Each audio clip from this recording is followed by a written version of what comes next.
The woods whispered around us, the air thick with the scent of pine and damp earth. My name's Eddie Evergreen. I'm 14, and this whole adventure started with a compass. Not just any compass, though this one belonged to my grandfather.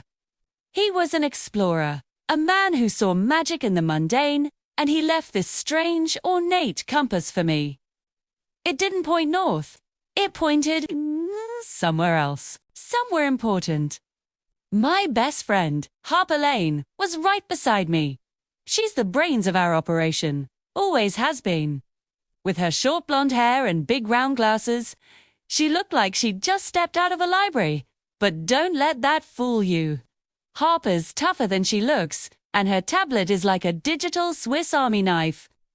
She was tracking our route, cross-referencing old survey maps with the compass's erratic movements. I had on my usual adventuring gear, a red shirt, khaki shorts, and a backpack stuffed with supplies.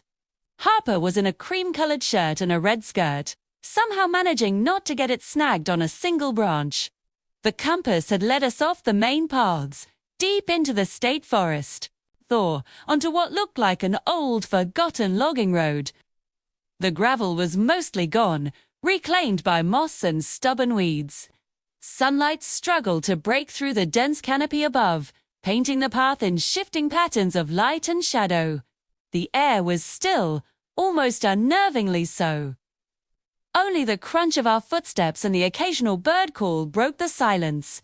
"Are you sure about this, Eddie?" "Too," Harper asked, her eyes darting from her tablet to the overgrown road ahead. According to these old maps, this road hasn't been used since the 40s. It's a dead end. I held up the compass. The needle wasn't just pointing. It was humming, vibrating with a low, almost inaudible energy. The compass says otherwise. It's never been this active before. "We have to be close," she sighed, a small smile playing on her lips. "All right, Marco Polo, lead the way. If we run into a bear, I'm blaming you and your grandpa's mystical GPS." We walked for what felt like another hour. The logging road grew fainter and fainter until it was barely a suggestion of a path. Then we saw it. A massive fir tree, easily 100 feet tall, had fallen across the road, its roots ripped violently from the earth. It was a complete dead end. My heart sank. "Well," Harper said, tapping her screen. "Told you. Dead end. We should probably head back before it gets dark." But something felt off. I walked up to the fallen giant, running my hand over its rough, peeling bark. The compass, in my other hand, pulsed, stronger now than ever. The needle was spinning wildly, pointing directly into the tangle of roots and upturned soil. "Wait," I said, my voice barely a whisper. "Look here, Bede."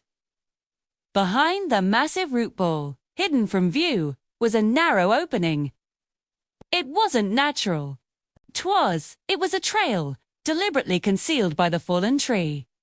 It was so small you'd miss it if you weren't looking for it. My grandfather must have hidden this. A thrill shot through me. "This is it, Harper. He wanted us to find this."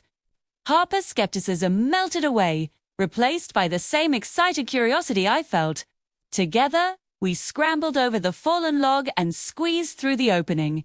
The trail on the other side was clear, a thin ribbon of dirt winding deeper into the woods. It was like stepping into another world. The trees here were older, taller, their branches forming a cathedral-like ceiling high above us. We followed the hidden path for another 10 minutes until it opened into a sudden clearing. Before us was a deep gorge, a river rushing through the bottom far below. And spanning the chasm, or what was left of it, was a collapsed bridge. The wooden planks were rotted through, and the support ropes had long since snapped, leaving it hanging in tatters. It was completely impassable. Disappointment hit me like a physical blow. All this way, for nothing. As I stood there, staring at the ruin, the compass in my hand grew warm. It wasn't just humming anymore. It was glowing, a soft golden light emanating from its face. The light projected from the compass, forming a shimmering, translucent image in the air right above the collapsed bridge. It was a memory. I saw a man standing on the bridge, back when it was still whole. He was younger, but I recognized him instantly.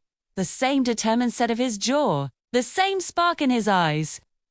It was my grandfather, Hughes, looking right at me, or rather, at the spot where I was now standing. He smiled, a knowing, gentle smile, and then raised his hand, pointing across the gorge to the other side. The image flickered, held for a moment longer, and then vanished, leaving only the sound of the rushing river below. Harper stared, her mouth agape. "Eddie, did you see that?" I couldn't speak. I just nodded, my eyes fixed on the spot where the projection had been. He wasn't leading us to the bridge. He was leading us across it. The journey wasn't over. It was just beginning. The real secret was waiting for us on the other side. And now, we just had to figure out how to get there.